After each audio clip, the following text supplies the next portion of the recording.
Ang Pilipinas ay nagsasagawa ng isang mapanganib na sugal. Kung gagawin lang nilang mabilis ang isang bagay na hindi naman ligtas, ito ay magiging isang impyerno. Ang mga kalapit bansa sa Asya at ang mga mauunlad na bansa sa kanluran, partikular na ang Estados Unidos, ay hayagang binatikos ang Pilipinas.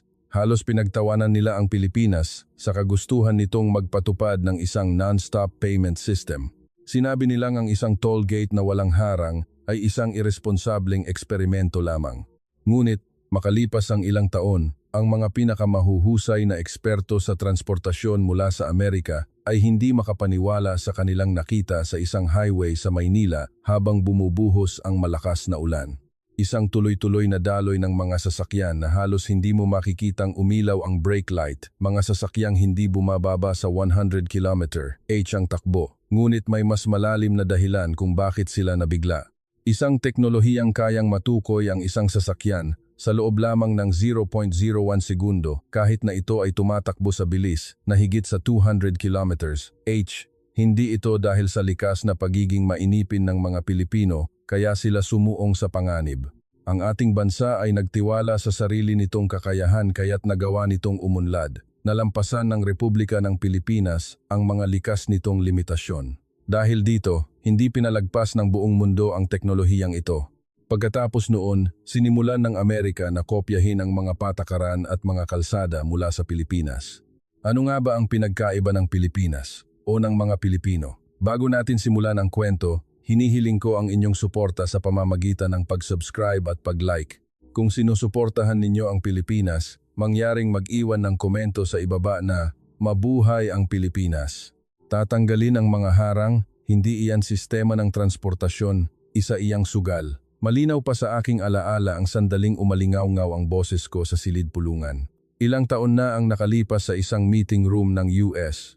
Department of Transportation sa Washington, D.C. Ito ay isang emergency meeting. Ang dahilan ay ang malawakang error sa Electronic Toll Collection System ng Estados Unidos, ang EZ-Pass, na nagdulot ng kaguluhan sa mga highway. Noong panahong iyon, nagtatrabaho ako bilang isang advisory committee member para sa digital transformation ng infrastruktura ng transportasyon ng Amerika. Ako ay isang taong may PhD sa Transportation Engineering mula sa MIT at mahigit 25 taon nang nagsasaliksik sa Intelligent Transportation Systems. Partikular, ako ang may malaking responsibilidad sa digitalisasyon ng mga interstate highway ng Amerika noong unang bahagi ng 2000s. Malaki ang naging papel ko sa pagdidisenyo ng mga patakaran para sa automated toll collection systems sa buong Amerika at lumahok ako bilang Technical Evaluation Committee member sa tuwing may bagong teknolohiyang ipinapakilala ang mga operator ng highway sa iba't ibang estado. Malinaw ang aking pilosopiya, ang pisikal na safety feature ang siyang pinakahuling garantiya. Ang software ay maaaring magkamali anumang oras. Ngunit ang hardware tulad ng mga harang o pisikal na gate ay hindi nagkakamali. Iyan ang prinsipyong pinaniniwalaan ko sa buong buhay ko.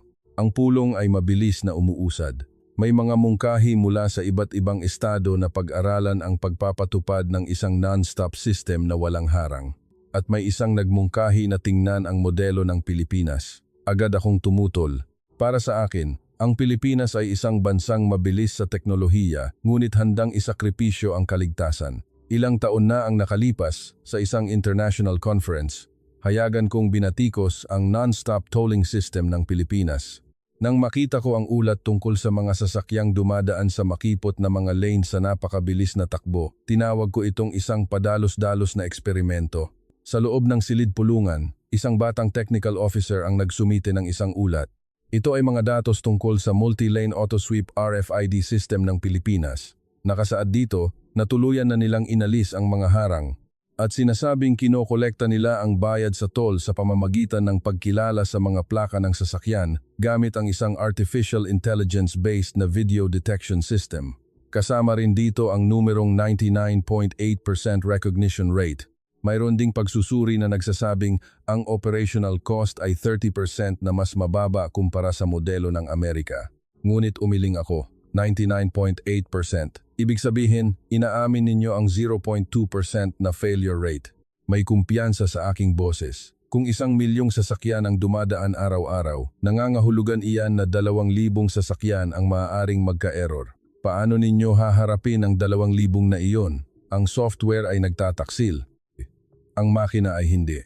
Nagpalakpakan sa loob ng silid-pulungan. Karamihan sa mga dumalo ay tumango. Iginigiit ko na mas makatwiran ang Electronic Toll Collection System ng Amerika. Binigyang diin ko na ang mga sasakyan ay bumabagal sa 30 kilometro at ang isang pisikal na harang ay agad na humaharang sa mga hindi nagbabayad o may error. Sinabi kong ito ay isang ligtas at subok na paraan. Ngunit, nakatanggap ako ng imbitasyon mula sa Toll Regulatory Board ng Pilipinas. Isang hamon na tingnan at hatulan ko mismo. Sa totoo lang, nginisian ko ito. Pakiramdam ko ay pupunta ako upang kumpirmahin ang isang mapanganib na eksperimento sa bilis. Nakarating ako sa Pilipinas isang maulang gabi ng taglagas. Dinala nila ako sa isang lugar na tinatawag na Skyway. Ang Pilipinong engineer na nakatalaga sa akin ay nagsabing sumakay ako sa sasakyan. Gusto ninyo po bang subukan mismo? Pumayag ako. Pumasok ang sasakyan sa expressway. Ang speedometer ay lumampas sa 100 kilometers. Ang mga patak ng ulan ay tumatama sa windshield at mabilis na gumagalaw ang mga wiper. At papalapit na kami sa auto-sweep RFID section. Nanlaki ang mga mata ko. Walang harang. Totoong wala. Ang mga lane ay malawak na nakalatag at ang mga sasakyan ay dumadaan ng hindi man lang binabawasan ang kanilang bilis. Walang kahit isang brake light na umilaw. Nagsimulang bumilis ang tibok ng puso ko. May alarm na tutunog. Bulong ko sa sarili. Ngunit walang nangyari. Tuloy-tuloy na dumaan ang sasakyan at ganoon din ang mga sumusunod na sasakyan. Walang traffic, walang biglaang pagpreno, walang kaguluhan, tanging daloy lamang. Nataranta ako. Paano kinokolekta ang bayad ngayon? Ngumiti ang engineer at sumagot. Nakolekta na po, sa pamamagitan ng plate number recognition. Plate number recognition? Sa gitna ng ulan na ito? Opo, tama po. Hindi ako makapaniwala. Makatwiran ba na makilala ang plaka ng isang sasakyang tumatakbo ng higit sa 100 kilometer sa gabi habang bumubuhos ang malakas na ulan? Ang sasakyan ay nagtungo sa control center. Isang lugar na tinatawag na Metro Manila Skyway Traffic Operations Center. Puno ng malalaking screen ang mga pader. Real-time na ipinapakita ang mga video mula sa 12 ng mga toll gate. Ang mga sasakyan ay dumadaloy ng walang tigil, parang ilog. Pinalaki ng isang staff ang isang video, isang maruming plaka. Halos hindi na makita ang ilang letra. Paano ninyo pinoproseso ang ganitong kaso? Tanong ko. Nag-type ang staff sa keyboard. Lumitaw sa screen ang proseso ng Artificial Intelligence Correction. Ang bahaging natatakpan ng putik ay nagsimulang ma-restore. Natapos ang proseso sa loob ng 0.01 segundo. Lumabas ang log ng payment successful. Hindi ako makapagsalita. Hindi ito ang electronic toll collection system na alam ko, nanginginig ang boses ko. Nagpakita ang staff ng isa pang video, isang sasakyang walang RFID tag. Walang tag ang sasakyang iyan? Paano ninyo sisingilin? Video tolling po. Pagkatapos makilala ang plaka, automatikong sisingilin sa nakarehistrong card. Sa screen, nakita kong natapos ang pagbabayad sa loob ng 2 segundo pagkatapos dumaan ng sasakyan. Nakita ko pa ang notification na ipinadala sa smartphone ng driver. Walang anumang pisikal na aparato, ngunit may kontrol. Sa loob ng 25 taon, naniwala ako na ang harang ay simbolo ng kaligtasan. Ngunit sa gitna ng ulan sa Maynila, sa unang pagkakataon, nayanig ang paniniwalang iyon. Ang Amerika ay nagtayo ng mga pader. Ang Pilipinas ay nag-alis ng mga ito. Nang gabing iyon, sa unang pagkakataon, sinimulan kong magkalkula. Pagbalik ko sa hotel, hindi ako makatulog. Binuksan ko ang aking laptop at muling sinuri ang mga datos tungkol sa sistema ng Pilipinas. Ang numerong 99.8% ay patuloy na umiikot sa aking isipan. Ang 0.2% na error rate ba ay talagang nakamamatay? O masyado lang akong konserbatibo sa aking pagtingin? Naalala ko ang mga larawan ng traffic sa harap ng mga toll gate sa mga interstate highway sa Amerika. Isang walang katapusang dagat ng mga pulang brake light. Ang mga sasakyang nakapila, naghihintay, bigla ang humihinto at muling umaandar. Sa kabilang banda, sa mga kalsada ng Pilipinas, wala akong nakitang kahit isang brake light, tanging daloy lamang. Sinimulan kong muli ang aking mga kalkulasyon ng gabing iyon. Kinabukasan ng umaga, bumalik ako sa control center. Sa pagkakataong ito, balak kong mas malalim na suriin. upang alamin ang tunay na kahulugan ng numerong 99.8%. Ang malalaking screen ng Metro Manila Skyway Traffic Operations Center ay muling nasa harap ko. Real-time na dumadaloy ang data mula sa milyon-milyong sasakyan. Hiniling ko sa staff, ipakita ninyo sa akin ang mga recognition failure logs. Saglit na nag-atubili ang staff bago tumango. Ilalabas po namin ang lahat ng data. Kasama na ang mga failure cases. Lumitaw sa screen ang data mula sa nakaraang buwan. Kinuha ko ang aking calculator. Kung ipagpalagay na 5 milyong sasakyan ang dumadaan araw-araw, ang 0.2% na error ay katumbas ng disnidyo sasakyan. Paano ninyo hinahawakan ang disnidyo na iyon? May talas sa aking boses. Mahinahon na nagsimulang magpaliwanag ang staff. Una, ang unang artificial intelligence ay nagsasagawa ng first reading. Pangalawa, gumagana ang correction algorithm. Pangatlo, ikinukumpara ito sa vehicle registration database. Lumitaw sa screen ang visualization ng 3-stage process. Ang aktual na error rate ay nasa 0.02% level. 0.02%. Nagpakita ako ng pagdududa. Ipinakita sa akin ng staff ang isang aktwal na kaso. Isang video ng sasakyan na may sirang-sirang plaka. Sa first recognition, partial recognition lang ang nagawa. Ngunit nang gumana ang correction algorithm, nagsimulang ma-restore ang mga letra. At nang ma-match sa vehicle registration database, nakumpirma ang kumpletong impormasyon ng plaka, ang buong proseso ay hindi umabot ng 1 segundo. Napigil ang aking hininga. Hindi ito simpleng optical character recognition, bulong ko. Ito pala ay tungkol sa disenyo ng buong sistema. Ngumiti ang staff. Nagtanong ako ng iba pa. Talaga bang walang problema sa pagproseso ng mga sasakyang walang tag? Gusto ninyo po bang makita mismo? Pumili ang staff ng isang real-time na video. Isang bahagi ng North Luzon Expressway, NLEX. May paparating na sasakyan. Walang tag na makikita sa windshield. Dumaan ang sasakyan. Sa ibabang bahagi ng screen, ipinakita ang proseso. Plate number recognition, database query, card approval, payment complete. Natapos ang lahat ng proseso sa loob ng 2 segundo. Nakumpirma ko pa ang notification na ipinadala sa smartphone ng driver. Walang pisikal na aparato, ngunit may kontrol. Hindi ako makapaniwala. Ang prinsipyong pinaniwalaan ko sa loob ng 25 taon ay gumuho. Naglabas ang staff ng iba pang datos. Isang paghahambing sa Easy Pass system ng Amerika. Ipinakita ang isang video ng modelong Amerikano. Ang mga sasakyan ay bumabagal sa 30 kilometro habang papalapit sa tollgate. Ang mga harang ay tumataas at bumababa. Nakita ang mga sasakyang bigla ang humihinto. Ipinakita rin ang mga istatistika ng banggaan at pagkatapos ay ipinakita ang datos ng Pilipinas. Pagkatapos ipatupad ang multi-lane non-stop system, bumaba ng 70% ang traffic. Biglang bumaba ang mga aksidente sa tollgate area. Malaki rin ang nabawas sa pagkonsumo ng gasolina. Maging ang epekto sa pagbabawas ng carbon emissions ay nakalista sa numero. Natahimik ako. Hindi nagsisinungaling ang mga numero. Ang aking pilosopiya na nakasentro sa hardware na buong buhay kong pinaniwalaan ay hinahamon. Nang gabing iyon, nakatanggap ako ng video call mula sa isang konserbatibong senador sa Amerika. Dr. Peterson, huwag kang magpadala sa Pilipinas. May babala sa kanyang boses. Mapanganib ang sistemang walang harang. Dapat nating sundin ang mga subok na pamamaraan. Pagkatapos ng tawag, nakatanggap ako ng imbitasyon para sa hapunan mula sa isang kinatawan ng isang American hardware company. Ang kaligtasan ay nangangailangan ng mga nakikitang aparato.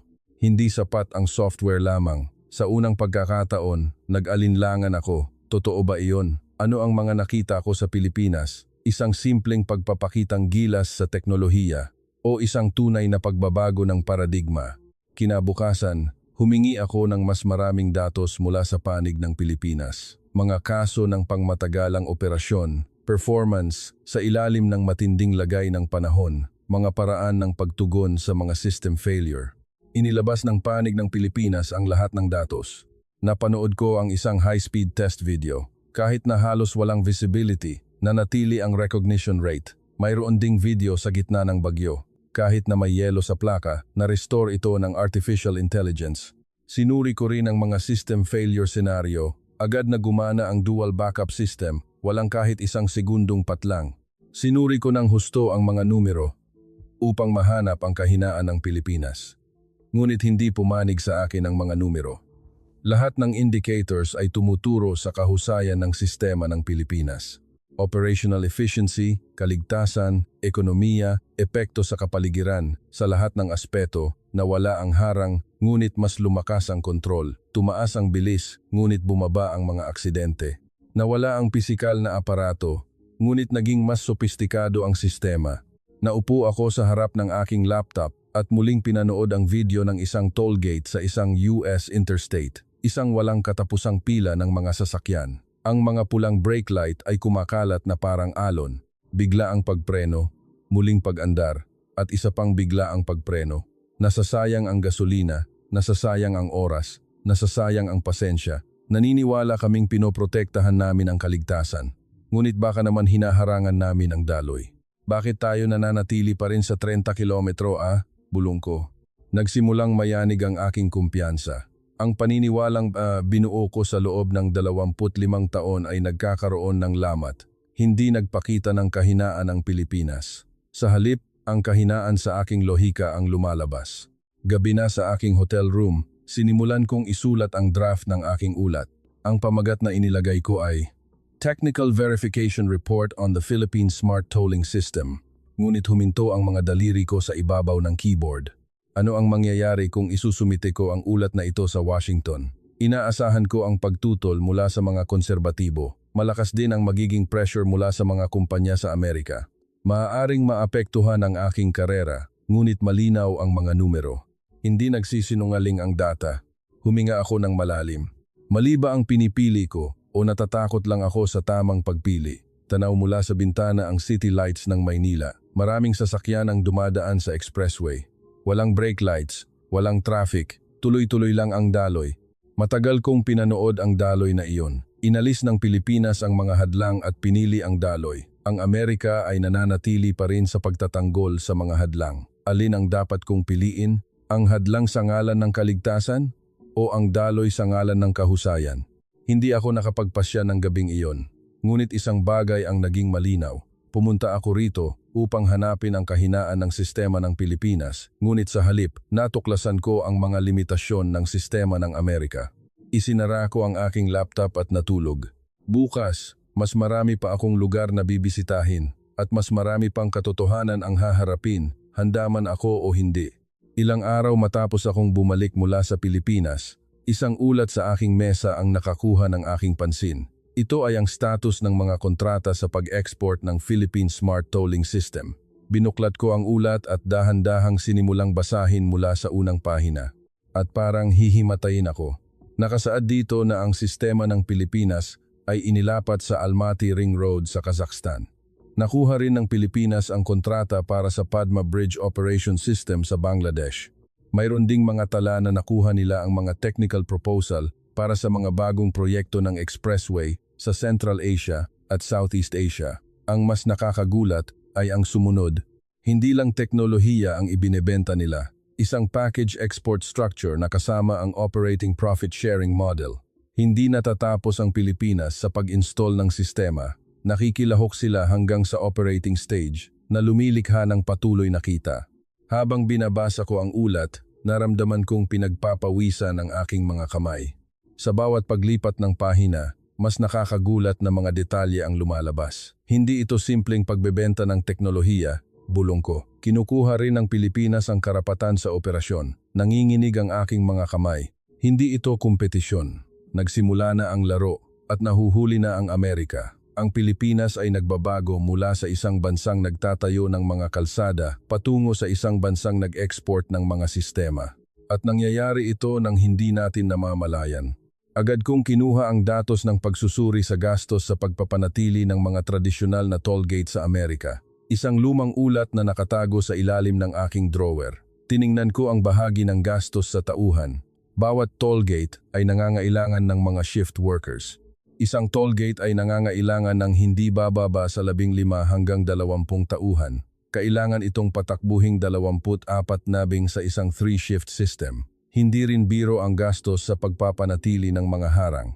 Patuloy na nagkakaroon ng gastos para sa pagpapalit ng mga piyesa ng makina, electrical inspections at pagkukumpuni. Kung isasama pa ang gastos sa pag-aasikaso ng mga aksidente, astronomical ang numero. Mga banggaan dahil sa biglaang pagpreno, mga aksidente dahil sa malfunction ng harang, at gastos sa paghabol sa mga sasakyang hindi nagbabayad. Sa kabilang banda, kinakalkula ko ang inaasahang epekto kung ipapatupad ang multi-lane non-stop system ng Pilipinas. Mababawasan ng 70% ang mga operating personnel. Ang artificial intelligence at automated systems ang papalit sa mga tao. Ang bilis ng pagdaan ng mga sasakyan ay tataas ng 3 hanggang 5 beses, mula sa 30 kilometers hanggang sa higit 100 kilometers. Malinaw din ang pagbaba ng carbon emissions. Dahil sa pagkawala ng traffic at biglaang pagpreno, malaki ang nabawas sa hindi kinakailangang pagkonsumo ng gasolina. Pinindot ko ang calculator. 1 beses, 2 beses, 3 beses, pareho ang resulta sa bawat pagkakataon. Hindi nagsisinungaling ang mga numero. Hindi ito pagkakaiba sa kahusayan. Ito ay pagkakaiba sa antas. Malamig na pawis ang tumulo sa aking noo. Habang kami ay nagpapatakbo pa rin sa paraan ng 20th century, na kumpleto na ng Pilipinas ang 21st century system at nag-export pa. Hindi ito pagkakaiba sa teknolohiya. Ito ay pagkakaiba sa paraan ng pag-iisip. Nang hapong iyon, isang emergency meeting ang ipinatawag sa US Department of Transportation. Ang silid pulungan ay puno ng tensyon. Iba ang ekspresyon ng mga dumalo kumpara sa dati. Itinaas ng mga batang opisyal ang kanilang mga boses. Dapat nating suriin ang modelo ng Pilipinas. Hindi na natin ito maaaring ipagpaliban. Inilatag ng isang opisyal ang mga dokumento sa mesa. Nasakop na ng Pilipinas ang merkado sa Southeast Asia. Ganoon din sa Central Asia. Habang tayo ay nag-aatubili, nagbabago na ang merkado. Ngunit malakas na tumutol ang mga konserbatibong mambabatas. Hindi katanggap-tanggap na maging sunod-sunuran tayo sa teknolohiya ng Asya. Hinampas ng isang mambabatas ang mesa. Umalingaw-ngaw ang tunog sa buong silid pulungan. Mayroon tayong sariling paraan. Walang dahilan para talikuran ang isang subok na sistema. Sumang-ayon ang isa pang mambabatas. Paano naman ang dangal ng Amerika? Tayo ba ay susunod at matututo sa teknolohiya ng Asya? Nagpatuloy ang emosyonal na debate. Mas nangingibabaw ang dangal kaysa teknolohiya, mas nauuna ang prejudice kaysa data. Noon, narinig ko ang balita na lumalakas ang lobbying ng mga American hardware companies. Isang aide ang tahimik na bumulong sa akin. Aktibong kumikilos ang panig ng Amerika. Nakikipag-ugnayan sila sa mga mambabatas. Binibigyang diin ang mga panganib ng sistema ng Pilipinas. Ang Pilipinas ay isang bansang mapanganib dahil sa bilis. Hindi ito tugma sa mga pamantayan sa kaligtasan ng Amerika. Naglabas din ng magkasanib na pahayag ang mga kumpanya ng kagamitan sa tollgate gamit ang dahilan na libu-libong trabaho ang malalagay sa alanganin. Nagsimula ring i-broadcast ng media ang kanilang mga argumento. Nakaupo ako sa isang sulok ng silid pulungan. Tahimik. Ano ang dapat kong sabihin? Kung poprotektahan ko ang sistema ng Pilipinas, tiyak na aatakihin din ako. Ngunit kung mananahimik ako, labag ito sa aking konsensya. Malinaw ang data. Malinaw ang katotohanan. Pagkatapos ng pulong, isang kasamahan ang lumapit sa akin sa pasilyo. Tumingin siya sa paligid at nagsalita sa mahinang boses. Dr. Peterson, mag-ingat ka. May kumakalat na tsismis na pumanig ka sa Pilipinas. Tsismis? Oo, pinagmamasdan ka ng ilang mambabatas. Pinoproblema rin nila ang nilalaman ng iyong ulat. Bumigat ang aking puso. Hindi ito simpleng debate sa teknolohiya. Ito ay politika, interes, at labanan sa kapangyarihan. Ang katotohanan ay isinasantabi. Kinabukasan, nagpasya akong bisitahing muli ang isang mahalagang lokasyon, ang multi-lane auto-sweep RFID section sa Maynila. Sa pagkakataong ito, pinili ko ang rush hour sa umaga, alas 6 ng umaga. Oras ng pagpasok sa trabaho. Puno ng sasakyan ang expressway. Oras kung kailan sabay-sabay na bumubuhos ang lahat ng sasakyan patungo sa sentro ng Kamaynilaan, ngunit walang traffic sa harap ng tollgate. Ang mga sasakyan ay dumadaan ng walang tigil sa bilis na higit sa 100 km/h. Hindi ko nakita ang pulang alon ng mga brake light, walang biglaang pagpreno, walang singitan, walang busina. Ang mga ekspresyon ng mga driver ay relaxed din, walang bakas ng tensyon. May mga umiinom ng kape. May mga tumatango sa ritmo ng musika. Natural lang silang nagmamaneho sa kalsada. Naalala ko ang nakaraan. Ang tanawin sa harap ng isang toll gate sa isang interstate highway sa Amerika. ang walang katapusang pila ng mga sasakyan. Ang mga pulang brake light ay umaabot hanggang sa abot tanaw. Ang mga driver ay nakahawak sa manibela na may iritadong ekspresyon. Paulit-ulit ang biglaang pagpreno at muling pag-andar. Nasasayang ang gasolina, nasasayang ang oras at nauubos ang pasensya. May narinig akong parang gumuho sa loob ng aking dibdib. Sinubukan nating kontrolin ang daloy, ngunit inunawa ng Pilipinas ang daloy, bulong ko. Sa loob ng sasakyan, binuksan ko ang aking laptop. Sinimulan kong isulat ang draft ng aking ulat. Ang pamagat na itinakda ko ay, Review Report on the Introduction of the US Smart Tolling System. Nagsimulang gumalaw ang aking mga daliri sa keyboard. Isinulat ko ang panimula. Isinulat ko ang pagsusuri sa kasalukuyang sitwasyon. Isinulat ko ang paghahambing sa sistema ng Pilipinas. Isinulat ko ang pagsusuri sa ekonomiya at nang makarating ako sa konklusyon, saglit akong huminto. Kung isusumite ko ang ulat na ito, magiging malinaw ang aking paninindigan sa panig na sumusuporta sa modelo ng Pilipinas. Lalakas ang atake ng mga konserbatibo. Lalakas din ang pressure mula sa mga kumpanya sa Amerika. Maaaring malagay sa panganib ang aking 25 taong karera. Maaaring masira ang relasyon ko sa aking mga kasamahan. Baka mawalan pa ako ng posisyon. Ngunit nagpatuloy ako sa pag-type. Dapat tularan ng Amerika ang modelo ng Pilipinas. Hindi ito isang pagpipilian, kundi isang pangangailangan. Tinuldukan ko ito, pinindot ko ang save button.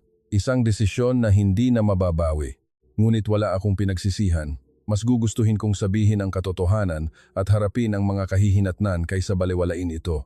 2 araw matapos kong isumite ang ulat, lumabas ang pangalan ko sa front page ng isang pangunahing business newspaper sa Amerika. Schneider na humaling sa modelo ng Pilipinas, ang headline.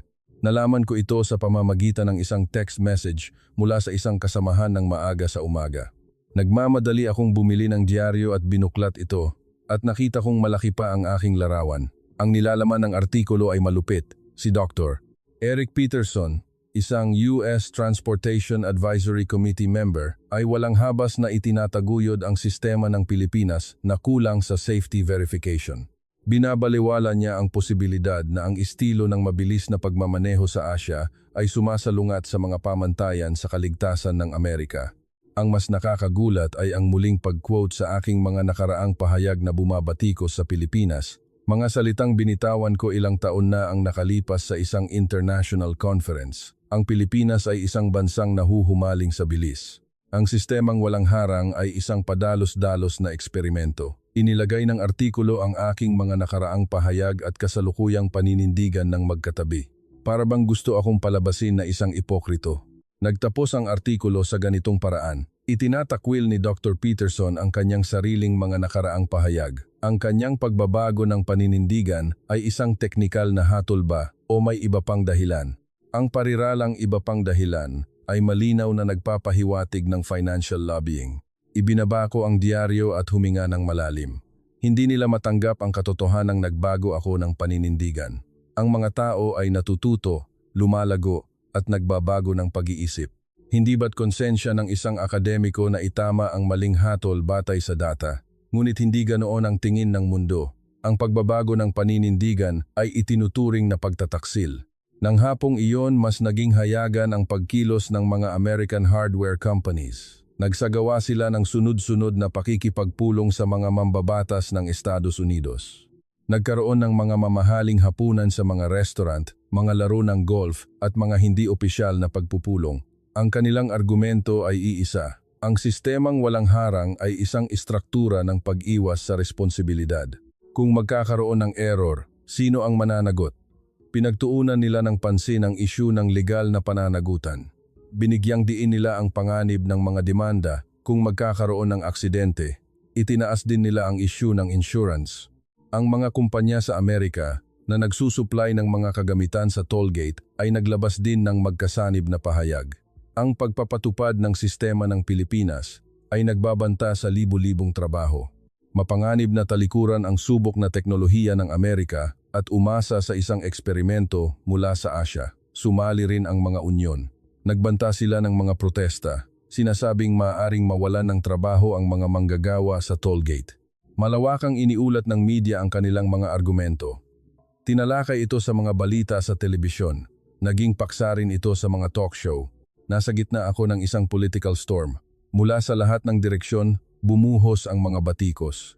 Pagkalipas ng ilang araw, dumating ang mas malaking dagok. Isang abiso na nagpasya ang US Department of Transportation na muling suriin ang aking ulat. Isang opisyal na dokumento ang inilagay sa aking mesa. Pagsisiyasat kung ang mga panganib sa kaligtasan ay minamaliit. Ito ang nakasulat sa opisyal na dokumento. Binanggit pa ang posibilidad ng personal na pananagutan. Ito ang unang opisyal na audit na natanggap ko sa aking 25 taong karera. Nanginginig ang aking mga kamay. Nagulat ako. Sinuri ko lang ang teknolohiya, ngunit nakialam ang politika. Tila hindi matatapos ang audit sa simpleng pagsusuri ng ulat. Ang aking mga nakaraang aktibidad, ang aking pagbisita sa Pilipinas at ang mga taong nakausap ko ay lahat ay magiging bahagi ng investigasyon. Pakiramdam ko ay itinuturing akong isang kriminal.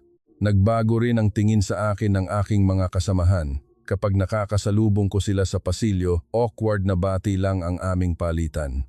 Dati, sabay kaming nanananghalian at nag-uusap tungkol sa teknolohiya.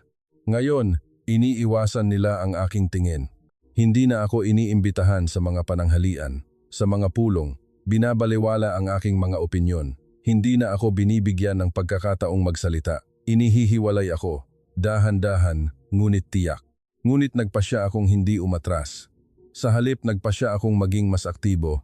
Nag-apply ako para dumalo sa isang pampublikong policy debate sa Washington, D.C. Ang tema ay Next Generation US Transportation Infrastructure. Pinigilan ako ng aking sekretarya. Dr.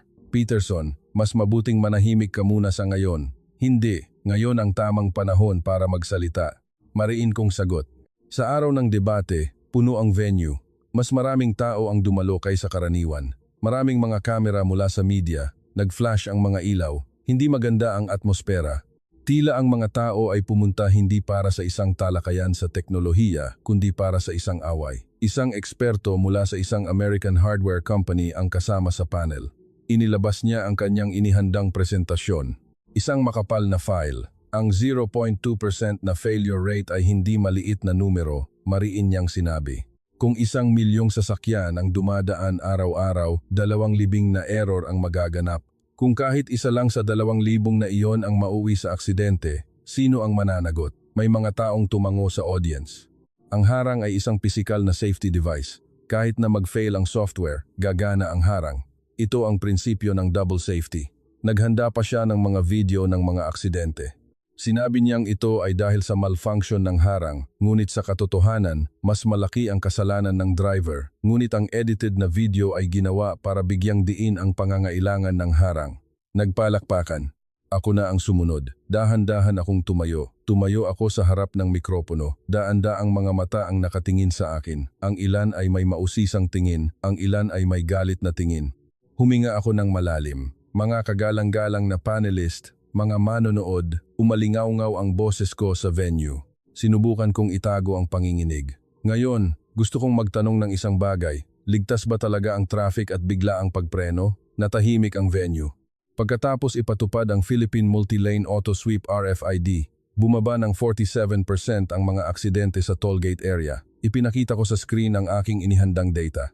Malinaw na nakikita ang mga graph at statistics. Dahil nawala ang mga banggaan dahil sa biglaang pagpreno, biglang bumaba rin ang mga secondary accidents dahil sa traffic. Malinaw na ipinakita ng graph. Matalim ang pagbaba ng curve.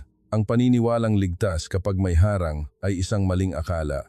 Ginagarantiyahan ng harang ang pagkolekta ng bayad, ngunit sa katunayan ay pinapanganib nito ang kaligtasan ng daloy ng trapiko.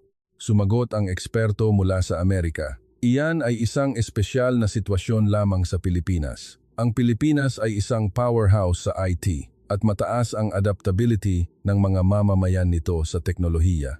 Iba ang Amerika. Hindi ito isang espesyal na sitwasyon, mariin kong sinabi. Parehong resulta ang lumabas sa Kazakhstan, ganoon din sa Bangladesh. Ito ay isang universal na phenomenon. Nagsimulang magbago ng bahagya ang atmosfera sa audience. May ilang taong tumango. Nagbago ang tingin ng mga batang inhinyero.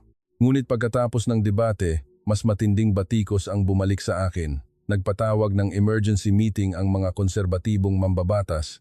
Si Peterson ay nabili na ng labi ng Pilipinas. Kumalat ang mga walang basehang chismis. May mga nakakatawang chismis pa na nakatanggap ako ng pera mula sa Pilipinas. Mas lumakas ang pressure mula sa audit team. Bawat pangungusap sa aking ulat ay pinoproblema. Hiniling sa akin na muling isumite ang pinagmulan ng data na aking ginamit. May mga puna rin na may bias sa aking methodology ng pagsusuri. Inutusan pa akong iulat kung sino ang mga nakausap ko sa aking pagbisita sa Pilipinas at kung ano ang aming pinag-usapan. Muli akong nahiwalay, ganap at lubusan. Nang gabing iyon, umuwi ako at mag-isang pinanood ang video ng isang US Interstate Highway, 1 kilometrong traffic sa harap ng toll gate. Ang walang katapusang pila ng mga pulang brake light. Ang mga sasakyan ay gumagapang na parang pagong. Bigla ang pagpreno, paghinto, muling pag-andar at paghinto muli. Kitang-kita ang pagod na mukha ng mga driver, mga iritadong ekspresyon. Kinalkula ko ang konsumo ng gasolina. Kinalkula ko ang nasasayang na gasolina sa mga traffic zones. Kinalkula ko rin ang carbon emissions. Kinalkula ko ang pagkawala ng oras. Idinagdag ko pa ang social cost. At ikinumpara ko ito sa data ng Pilipinas. Ang pagkakaiba ay malinaw, napakalaki. Sinasabi nating kaligtasan, ngunit pinababayaan natin ang mas malaking panganib, bulong ko. Ang pulang alon ng mga brake light ay hindi umalis sa aking isipan. Ang alon na iyon ay hindi kaligtasan. Ito ay inefficiency, pag-aaksaya, at panganib. Tinanggal ng Pilipinas ang alon na iyon. Lumikha sila ng daloy. Ang harang ay hindi simbolo ng kaligtasan. Baka ito ay simbolo ng vested interests. Baka ito ay simbolo ng konserbatismo na takot sa pagbabago. Tumingin ako sa labas ng bintana. Tanaw ko ang kalangitan ng gabi sa Washington, D.C. Walang mga bituin. Natatakpan ng mga ilaw ng lungsod. Ngunit tiyak na nandoon ang mga bituin. Hindi dahil hindi mo ito nakikita ay wala na ito. Ganoon din ang katotohanan. Hindi dahil pinipigilan ito ay nawawala na ito. Hindi dahil tinatago ito ay hindi na ito umiiral. Muli kong binuksan ang aking laptop. Sinimulan kong baguhin ang aking ulat. Gagawin ko itong mas sopistikado, mas malinaw, mas nakakakumbinsi. Inihanda ko ang lahat ng datos na hinihingi ng audit team. Muli kong kinumpirma ang pinagmulan ng data. Pinalakas ko ang methodology ng pagsusuri. Bumuo ako ng isang lohika na hindi matututulan. Kung mali ako, aaminin ko. Ngunit kung tama ako, lalaban ako hanggang sa huli. Hindi isinakripisyo ng Pilipinas ang panganib. Muli nilang binigyan ng kahulugan ang panganib.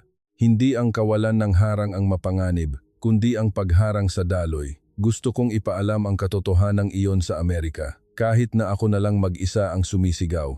Lumalalim na ang gabi. Ngunit hindi ako huminto.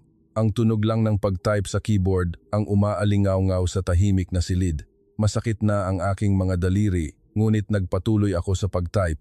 Dahil naniniwala akong lalabas din ang katotohanan balang araw. Pagkatapos ng ilang linggong matinding debate, sa wakas ay nagkaroon ng desisyon ang US Department of Transportation, isang limitadong pilot project approval, na pagdesisyonan na subukan ito sa isang maliit na bahagi ng highway sa isang estado sa Midwest, ngunit mahigpit ang mga kondisyon. Hindi tuluyang aalisin ang mga kasalukuyang harang, kundi mananatili ito habang ang ilang lane lang ang patatakbuhin sa non-stop na paraan. Ito ay isang kompromiso mula sa mga konserbatibo. Agad na tumugon ang media. Amerika, sinimulan ang mapanganib na eksperimento. Tollgate na walang harang. Ligtas nga ba? Bumuhos ang mga negatibong headline. Patuloy din ang pressure mula sa mga American hardware companies. Kung magkakaroon ng aksidente, dapat itigil agad. Inaasahan na nila ang pagkabigo. Narinig ko ang desisyon na iyon sa silid pulungan at tahimik na tumango. Hindi ito isang ganap na tagumpay, ngunit kahit papaano ay nagkaroon ng pagkakataon. Hindi perpekto, ngunit patutunayan ko sa pamamagitan ng data, bulong ko sa sarili. Nagsimula ang pilot project, isang bahagi ng highway sa rural Ohio, isang 20 kilometrong section. Dumating sa lugar ang isang technical team mula sa Pilipinas. Mabilis nilang ininstall ang video detection system. Ang mga artificial intelligence-based na license plate recognition cameras ay inilagay sa bawat lane. Itinayo rin ang mga communication equipment at server. Ang mga kasalukuyang empleyado ng toll gate ay nagmamasid na may kaba, mga matang natatakot na mawalan ng trabaho. Araw-araw na bumibisita ang media sa Lugambriatia, dala ang kanilang mga kamera, sinusubukang humanap ng mga problema. Gagana ba talaga ito? Paano kung magka-aksidente? Bumuhos ang mga mapanuring tanong. Nagsimula ang system testing. Sa unang ilang araw, may mga trial and error. May mga pagkakataon na hindi naabot ng license plate recognition rate ang target. Agad na pinalaki ng mga kalaban ang katotohanang iyon. Kita nyo na, hindi ba't nagbabala na kami? Ngunit kalmado ang technical team ng Pilipinas. Inayos nila ang algorithm. Bahagyang binago ang anggulo ng kamera. Pinabuti ang lighting system. Pagkalipas ng isang linggo, umabot sa 99% ang recognition rate. Pagkalipas ng 2 linggo, umakyat ito sa 99.5%. Pagkalipas ng isang buwan, umabot ito sa 99.8%. Parehong antas tulad ng sa Pilipinas. At inilabas ang resulta ng unang buwan ng operasyon. Tinanggap ko ang ulat na iyon sa silid pulungan. Nanginginig ang aking mga kamay. Isa-isa kong sinuri ang mga numero. Ang average na bilis ng pagdaan ay tumaas ng 4 na beses. Mula sa 30 kilometro ay naging halos 100 kilometro h.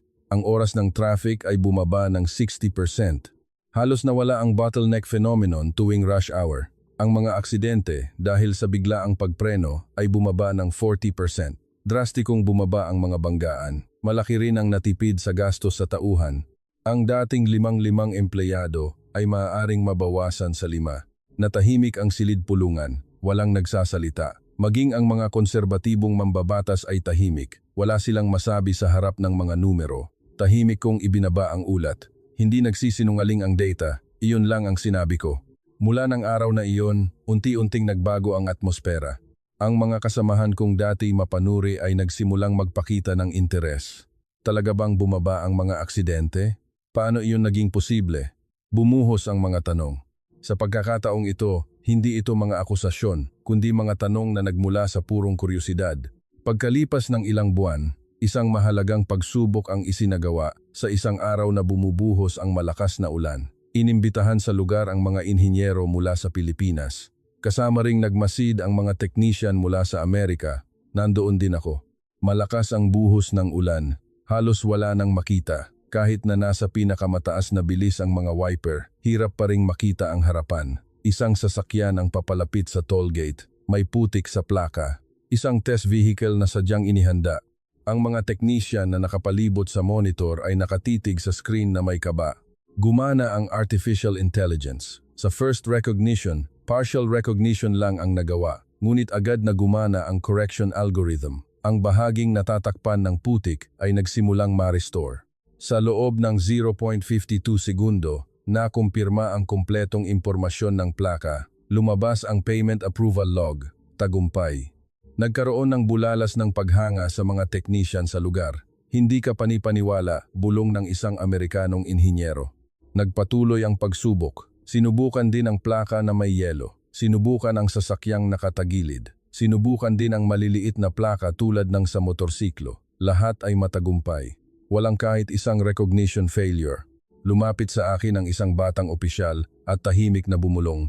Imposible ito sa modelong Amerikano. Tumango ako. Kaya kailangan nating matuto. Nagsimula na ring kolektahin ang reaksyon ng mga mamamayan.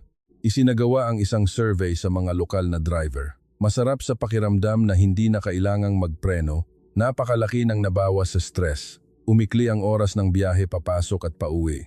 Bumuhos ang mga positibong pagsusuri. Malugod din itong tinanggap ng mga kumpanya ng trucking. Direktang naramdaman nila ang epekto sa pagtitipid ng gasolina. Sinabi ng isang may-ari ng kumpanya, bumaba ng 20% ang gastos namin sa gasolina sa isang buwan. Para sa maliliit na kumpanyang tulad namin, napakalaking bagay nito. Positibo rin ang naging pagtatasa ng mga environmental groups. Dahil napatunayan sa numero ang epekto sa pagbabawas ng carbon. Dahil sa pagkawala ng idling sa mga traffic zones, malaki ang nabawas sa emissions. Unti-unti ring nagbago ang tono ng media. Mula sa mga mapanuring ulat sa simula, unti-unti itong naging positibo. Sistema ng Pilipinas, mas matatag kaysa inaasahan, non-stop toll gate, ikinalugod ng mga mamamayan. Nagbago ang mga headline. Nagsimula ring magkaroon ng lamat sa loob ng gobyerno ng Amerika. Lumambot ang paninindigan ng ilang konserbatibong mambabatas. Mula sa hayagang pagtutol, naging maingat na pagmamasid ang kanilang posisyon. Dumating ang isang kahilingan mula sa Department of Commerce para sa mas malawak na pag-aaral. Suriin kung maaari itong ilapat sa ibang mga rehiyon. Ngunit pinalakas ng mga American hardware companies ang kanilang lobbying, hindi sila sumuko. Nagdala sila ng bagong lohika. Pansamantala lang ang tagumpay. Sa katagalan, magkakaroon ng mga problema. Ang pressure sa akin mula sa audit ay nanatili pa rin. Hindi ito tuluyang nawala. Ngunit humina na ang intensidad nito. Dahil sa harap ng data, nabawasan na rin ang kanilang masasabi.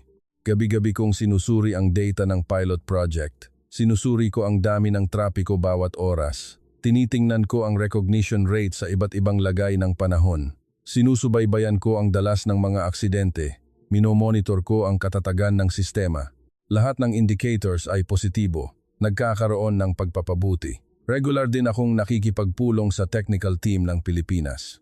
Patuloy nilang pinapabuti ang sistema. Ina-update nila ang algorithm. Isinasama nila ang feedback ng mga gumagamit. Ino-optimize nila ito para sa lokal na sitwasyon. Humanga ako sa kanilang saloobin. Hindi ito isang one-time project, kundi isang patuloy na partnership ang kanilang hinahangad. Aktibo rin nilang isinagawa ang technology transfer. Sinasanay nila ang mga Amerikanong technician. Ibinabahagi nila ang kanilang know-how. Hindi nila sinubukang i-monopolize ito. Habang pinapanood ko sila, naisip ko, hindi kinumbinsi ng Pilipinas sa pamamagitan ng debate. Kinumbinsi nila sa pamamagitan ng resulta. Pinatunayan nila sa pamamagitan ng gawa, hindi salita. Ipinakita nila sa pamamagitan ng data, hindi argumento. Iyon ang pinakamakapangyarihang paraan ng pagkumbinsi. Nang lumabas ang 6-month result report ng pilot project, tahimik akong napangiti. Lahat ng indicators ay lumampas sa target. Wala nang basehan ang mga kalaban para tumutol. Nagsimula ang lamat sa isang maliit na eksperimento. Ngunit unti-unting lumalaki ang lamat na iyon. Nagkakaroon ng bitak sa luma at makalumang sistema ng Amerika. At sa siwang na iyon, pumapasok ang isang bagong hinaharap. Isang araw, habang maayos na tumatakbo ang pilot project, isang emergency report ang dumating. Isang high-speed na sasakyan ang hindi nakilala. Nang matanggap ko ang ulat, parang huminto ang tibok ng puso ko. Isang pagkakamali lang.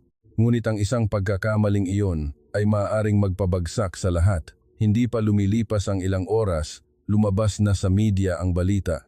Unang pagkabigo ng non-stop system ng Pilipinas, 0.2% error, nangyari na sa wakas. Naglabasan ang mga headline, naging breaking news din ito sa telebisyon. Agad na nagpa-interview ang isang eksperto mula sa American Hardware Company.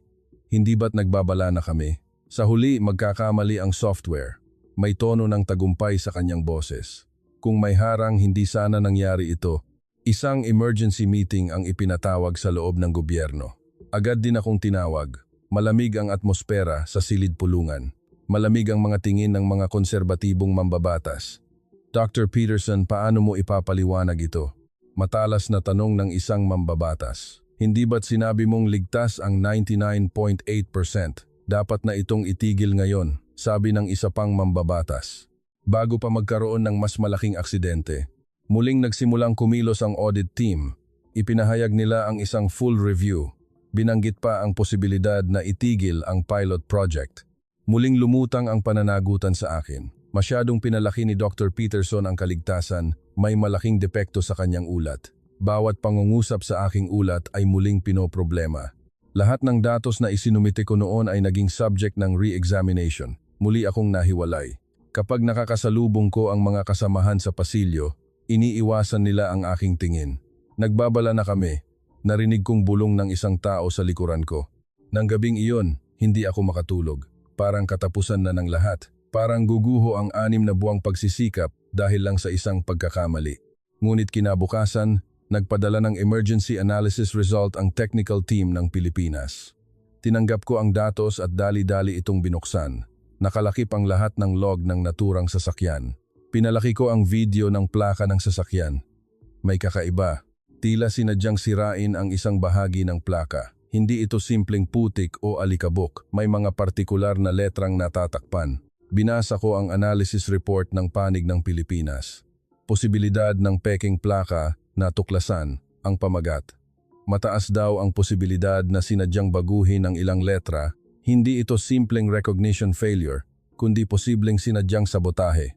Ang mas nakakagulat ay ang sumunod na nilalaman. Nag-iwan pala ng warning flag ang artificial intelligence pagkatapos ng first recognition. Ang unusual pattern detection system mismo ang nakakilala sa posibilidad ng pamemeke at gumana ang follow-up tracking system na itala ang ruta ng sasakyan. Nakuha rin ang video ng pagdaan nito sa susunod na toll gate. Nakumpirma rin ang impormasyon ng may-ari ng sasakyan. Malinaw ang konklusyon, walang nangyaring hindi pagbabayad, walang nawala sa sistema. Sa halip, natukoy nito ang pagtatangkang mandaya. Dala ang datos na iyon, humiling ako ng isang emergency meeting. Mayroon akong iuulat, muling nagtipon sa silid pulungan. Malamig pa rin ang ekspresyon ng mga konserbatibong mambabatas. Binuksan ko ang projector. Ipinakita ko sa screen ang analysis data mula sa panig ng Pilipinas. Ang insidenteng ito ay hindi isang system failure. Umalingaw-ngaw ang boses ko. Pinalaki ko ang video ng plaka. Itinuro ko ang mga bakas ng pamemeke. Ipinakita ko ang warning flag na iniwan ng artificial intelligence. Inilabas ko ang tracking system operation log. Ipinakita ko ang video ng pag-track sa sasakyan. Natahimik ang silid pulungan. Lahat ay nakatitig sa screen. Natukoy ng artificial intelligence ang anomalya sa first recognition stage. Patuloy kong paliwanag. Sa second correction stage, ni-flag nito ang posibilidad ng pamemeke. Sa third tracking stage, hindi nito binitawan ang sasakyan. Ipinakita ko rin ang resulta ng database comparison. Sa huli, walang nangyaring hindi pagbabayad. Gumana ang sistema. Sinubukang sumagot ng eksperto mula sa Amerika. Pero hindi ninyo ito naharang agad. Kung may harang na harang sana agad, umiling ako. Hinaharang din ng harang ang mga lehitimong sasakyan. Nagdudulot din ito ng mga aksidente dahil sa malfunction. Ipinakita ko ang mga nakaraang kaso ng malfunction ng harang, isang video ng banggaan dahil sa biglaang pagpreno. Ang sistema ng Pilipinas ay nagpapanatili ng daloy habang nagtatrack, mas ligtas at mas mahusay. Bahagyang nagbago ang atmosfera sa silid pulungan. May ilang mambabatas na nagsimulang tumango. Nagbago ang tingin ng mga batang technical officers. Isang kinatawan mula sa technical team ng Pilipinas ang dumalo sa pamamagitan ng video conference. Mahinahon siyang nagpaliwanag. Walang perpektong sistema. Ngunit ang aming sistema ay nakakabawi kahit na magkamali. Ang harang, kapag nagkamali, tapos na. Ngunit ang artificial intelligence ay natututo mula sa pagkakamali. Umalingaw-ngaw ang kanyang mga salita sa silid pulungan. Sa kasong ito, nakakuha kami ng data ng pecking pattern. Mas lumakas ang aming algorithm. Ipinakita niya ang na-update na algorithm. Agad nitong natukoy ang mga katulad na pecking pattern. Mas tumaas ang accuracy. Huli akong nagsalita. Ang insidenteng ito ay hindi isang kabiguan. Binigyan ko ng diin ang aking boses. Sa halip, ito ay patunay na buhay ang sistema. Ang harang ay humihinto, ngunit ang sistemang ito ay nag-evolve. Pagkatapos ng pulong, ilang mambabatas ang lumapit sa akin. Dr. Peterson, mukhang tama ka. Dapat itong ipagpatuloy. Nagbabago na ang kanilang paninindigan. Lumalaki na ang lamat. Nagsimula na ring magbago ang mga ulat sa media. Sistema ng Pilipinas, natukoy maging ang pagtatangkang mandaya. Artificial intelligence, natuto mula sa pagkakamali. Nagbago ang mga headline. Nagkaroon pa ng karagdagang pag-atake mula sa panig ng Amerika, ngunit nawalan na ito ng bigat. Malinaw na ang data. Pinatunayan na ng mga resulta. Nang gabing iyon, tumingin ako sa labas ng bintana. May mga bituin, mahinang kumikinang sa gitna ng mga ilaw ng lungsod. Akala ko katapusan na, pero mas lumakas pa pala, bulong ko. Ang krisis ay naging isang pagkakataon. Ang kabiguan ay naging paglago. Pinatunayan ito ng sistema ng Pilipinas. Sa unang pagkakataon, nakumbinsi ako. Ang sistemang ito ay ipapatupad sa Amerika. Oras na lang ang hinihintay. At hindi na ako neutral. Ganap at tiyak na nasa panig na ako ng Pilipinas. Ang data ang nagtulak sa akin at ang katotohanan ang gumabay sa akin. Nang lumampas na sa isang taon ang pilot project, kinailangan ng magdesisyon ng US Department of Transportation. Ipinatawag ang isang pinal na pagpupulong sa Washington, D.C. Inihain ang panukalang palawakin ang pagpapatupad ng multi-lane non-stop system na istilong Pilipino, puno ang silid pulungan. Nagtipon ang mga kinatawan mula sa iba't ibang estado at marami ring media ang dumalo. Hindi ito simpleng desisyon sa pagpapatupad ng teknolohiya. Ito ay isang makasaysayang sandali na magtatakda ng direksyon ng hinaharap na patakaran sa transportasyon ng Amerika. Inihanda ng mga konserbatibong mambabatas ang kanilang huling talumpati ng pagtutol. Isang matandang senador ang umakyat sa podium. Isang kagalang-galang na ginoo na nasa huling bahagi ng kanyang 70 seconds. Isang taong inilaan ang buong buhay niya sa patakaran sa transportasyon ng Amerika. Mga kagalang-galang na kasama, umalingaw-ngaw ang kanyang boses sa silid-pulungan. Kailangan nating magpasya kung tatalikuran ba natin ang tradisyon o poprotektahan ito. Umantig siya sa damdamin. Sa loob ng maraming dekada, pinatakbo ng Amerika ang isang ligtas na sistema ng toll gate. Ang ating mga harang ay nakaiwas sa milyon-milyong aksidente. Ngayon, gusto ba nating talikuran iyon at pumili ng isang hindi tiyak na eksperimento? May ilang mambabatas na tumango. Nasaan na ang ating dangal? Tumaas ang kanyang boses. Ang Amerika ba ay susunod at matututo sa teknolohiya ng Asya? Nagpalakpakan. Ngunit hindi na kasing lakas ng dati. Pagkatapos ng kanyang talumpati, ako na ang sumunod. Dahan-dahan akong naglakad patungo sa podium. Mabilis ang tibok ng puso ko. Ito ay isang pahayag na nakataya ang aking 25 taong karera. Mga kagalang-galang na kasama, mahinahon kong sinimulan. Ngayon gusto kong magtanong sa inyo ng isang bagay. Natahimik ang silid-pulungan. Poprotektahan ba natin ang mga hadlang o pipiliin natin ang daloy? Umalingaw-ngaw ang boses ko. Mahalaga ang tradisyon, ngunit hindi dapat maging hadlang ang tradisyon sa pag-unlad. Binuksan ko ang projector. Lumitaw sa screen ang data mula sa isang taong pilot project. Ang traffic ay bumaba ng 68%. Ipinakita ko ang unang graph. Malinaw ang pababang curve. Ang mga aksidente dahil sa biglaang pagpreno ay bumaba ng 47%. Ang pangalawang graph, drastikong bumaba ang bilang ng mga aksidente. Ang carbon emissions ay bumaba ng 22%. Ipinakita ko rin ang data sa kapaligiran. Malaki ang natipid sa gastos sa operasyon. Ang datos ng pagsusuri sa ekonomiya. Ang Artificial Intelligence Recognition Rate ay nanatili sa 99.8% o higit pa. Ang data ng performance ng teknolohiya. Ang tagumpay sa pag-track ng mga hindi nagbabayad ay 100%, isang patunay na walang kahit isang pagkalugi. Nagsimulang magbago ang atmosfera sa silid-pulungan. Ang mga mambabatas ay sumandal pasulong, pinagtuunan nila ng pansin ang screen. Hindi ito issue ng dangal, binigyan ko ng diin ang aking boses. Ito ay issue ng kaligtasan at kaginhawaan ng mga mamamayan. Ipinakita ko ang resulta ng survey sa kasiyahan ng mga mamamayan. Higit sa 90% ang nagbigay ng positibong pagsusuri. Masarap sa pakiramdam na hindi na kailangang magpreno, nabawasan ang stress, umikli ang oras, ang mga aktwal na boses ng mga mamamayan. Hindi natin ginagaya ang Pilipinas, mariin kong sinabi. Pinipili natin ang hinaharap. Nauna lang nakita ng Pilipinas ang hinaharap. Ipinakita ko ang huling slide. Ang gastos sa traffic congestion sa iba't ibang estado ng Amerika. Bilyon-bilyong dolyar ang nasasayang taon-taon. Patuloy ba nating sasagupain ang gastos na ito o pipiliin natin ang solusyon? Bumaba ako sa podium. Nag-ingay ang silid-pulungan. Nagpatuloy ang debate. Mahigpit ang laban sa pagitan ng mga pabor at tutol, ngunit malinaw ang data. Ang mga batang mambabatas ay aktibong nagpahayag ng kanilang pagsang-ayon.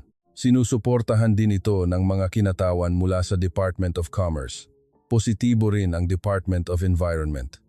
Ang pagtutol ng mga konserbatibo ay naroon pa rin, ngunit humina na ang kanilang lakas. Sa wakas, dumating na ang oras ng botohan. Ipinahayag ng tagapangulo ang botohan. Nagsimula ang electronic voting. Pinigil ng silid-pulungan ang kanilang hininga. Mahigpit kong kinuyom ang aking mga kamao. Ang isang taong pagsisikap ay nakasalalay sa sandaling ito. Lumitaw sa screen ang resulta ng botohan. Pabor ang karamihan, aprobado. Nagpalakpakan sa silid-pulungan. Napagdesisyonan ang pagpapatuloy ng American Smart Tolling na nakabase sa modelo ng Pilipinas. Ilang estado ang agad na nagpahayag na pag-aaralan nila ang agarang pagpapatupad.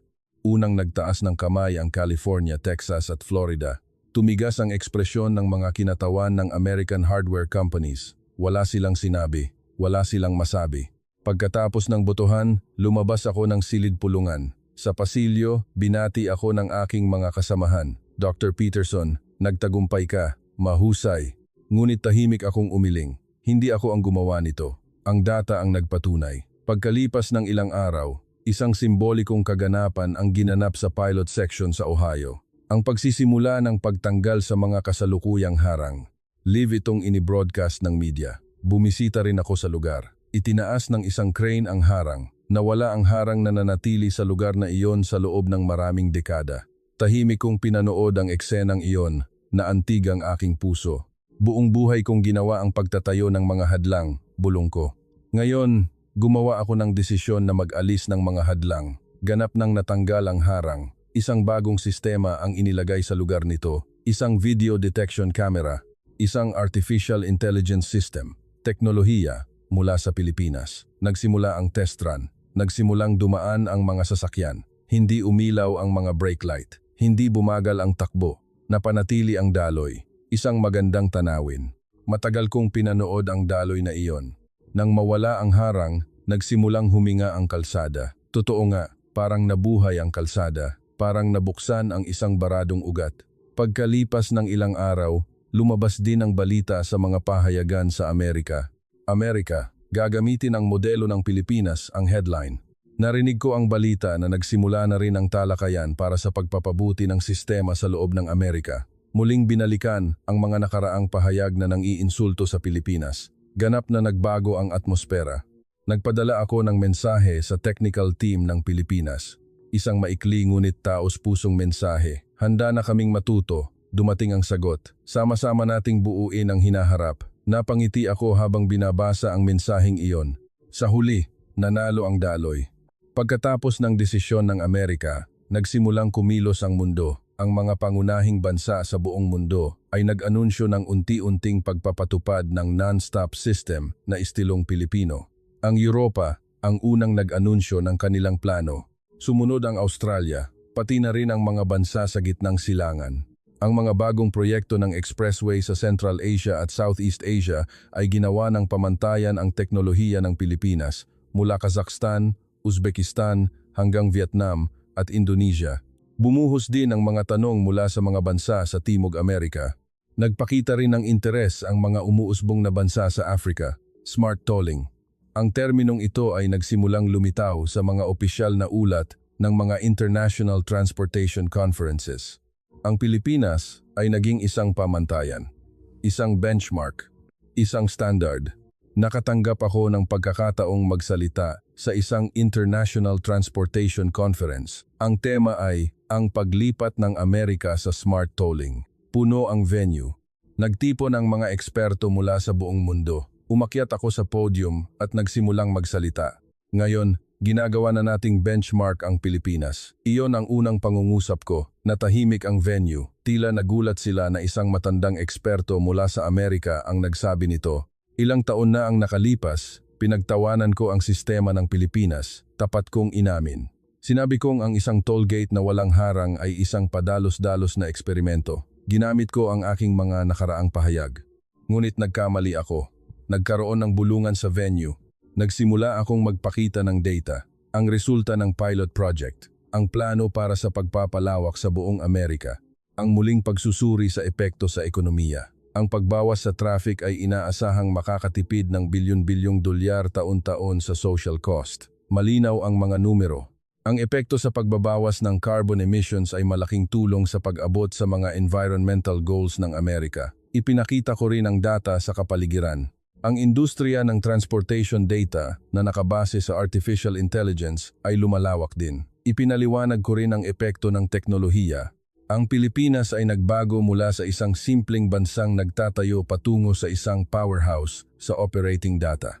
Sinuri ko ang pagbabago ng Pilipinas at sinabi ko ang pinakamahalaga. Hindi aspalto ang ibinenta ng Pilipinas, binigyan ko ng diin ang aking boses. Ang paraan ng pagdidisenyo ng daloy ang kanilang in-export. Umalingaw-ngaw ang pangungusap na ito sa venue. Nagsimulang magsulat ang mga manonood. Ang Amerika at Europa ay nakatuon sa kontrol at mga hadlang. Sinimulan ko ang paghahambing. Ang Pilipinas ay nakatuon sa tiwala at data. Ipinaliwanag ko ang pagkakaiba sa paraan ng pag-iisip. Nag-isip kami na nakasentro sa hardware, habang ang Pilipinas ay lumipat sa isang software-centric paradigm. Ang pangunahing pagkakaiba. Ang mas mabilis kaysa teknolohiya ay ang determinasyon. Itinuro ko ang kalakasan ng Pilipinas. Hindi natakot ang Pilipinas sa panganib at sumubok. Ginamit nila ang kabiguan bilang isang pagkakataon para matuto. Mabilis silang nagdesisyon at mabilis na kumilos. Tumango ang mga manonood.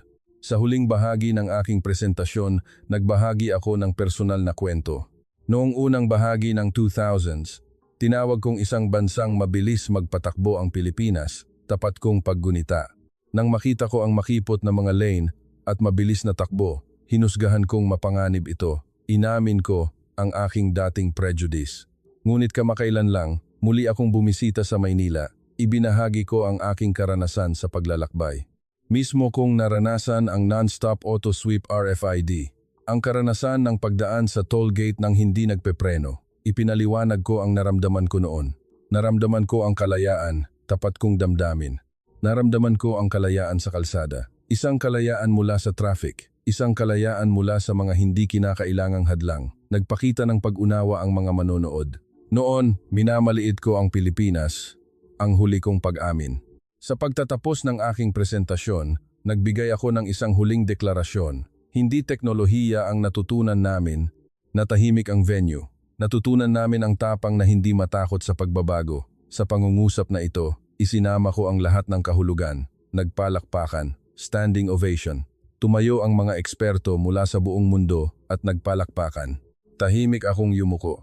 Pagkatapos ng presentasyon, bumuhos ang mga tanong. Ano ang pangunahing dahilan ng tagumpay ng modelo ng Pilipinas? Tanong ng isang eksperto. Determinasyon? Malinaw kong sagot. Umiiral na ang teknolohiya, ngunit kailangan ng tapang para ipatupad ito. Mayroon ng tapang na iyon ang Pilipinas. Bakit nahuli ang Amerika? Tanong ng isa pa. Dahil sa ngalan ng kaligtasan, tinanggihan namin ang pagbabago, tapat kong sagot. Hinarangan ng mga vested interests ang inobasyon.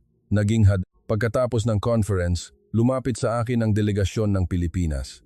Nakipagkamay sila. Dr. Peterson, salamat po. Umiling ako. Ako ang dapat magpasalamat. Kayo ang nagturo sa akin. Taos puso iyon. Gusto pa naming makatrabaho kayo sa hinaharap, sabi nila. Siyempre, mga partner na tayo ngayon, nakangiti kong sagot. Nang gabing iyon sa aking hotel room, tumingin ako sa labas ng bintana. Kumikinang ang mga ilaw ng lungsod. Ang mga sasakyan ay dumadaan sa mga kalsada, may daloy, walang harang. Hindi pinalawak ng Pilipinas ang mga kalsada.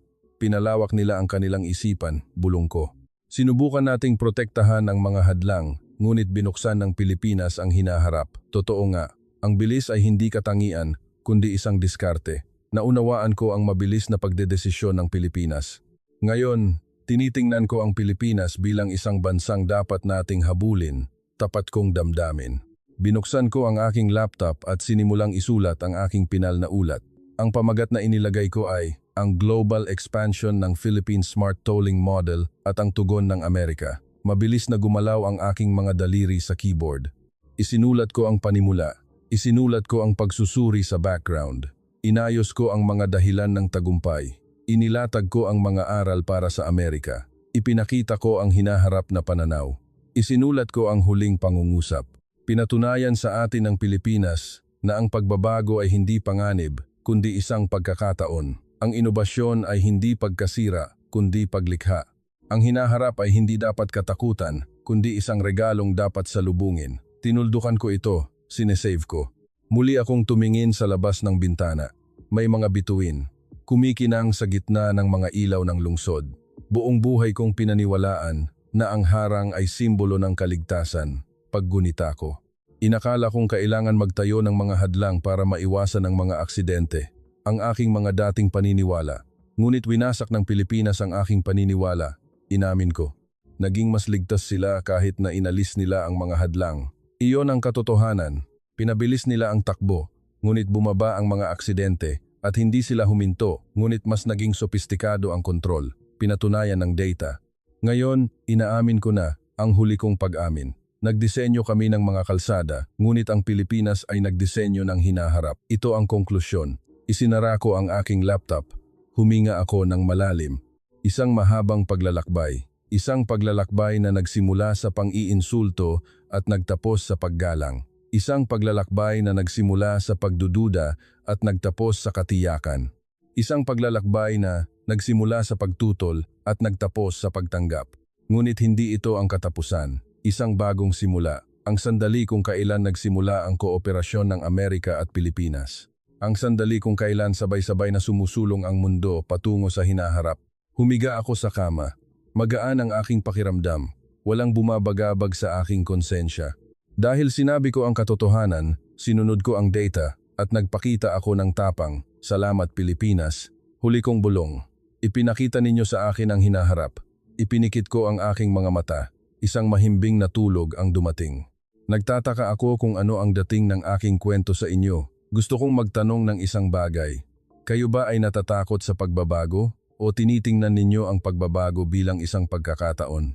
Pinatunayan ng Pilipinas sa mundo na kahit isang maliit na bansa ay maaaring lumikha ng isang pandaigdigang pamantayan sa pamamagitan ng tapang at teknolohiya. Kung susuportahan ninyo kami sa pamamagitan ng pag-subscribe at pag-like, babalik kami na may mas nakakaaliw na mga kwento. Ito ang Special Pilipinas, naghahatid ng mga nakakaantig na kwento mula sa iba't ibang panig ng mundo. Salamat.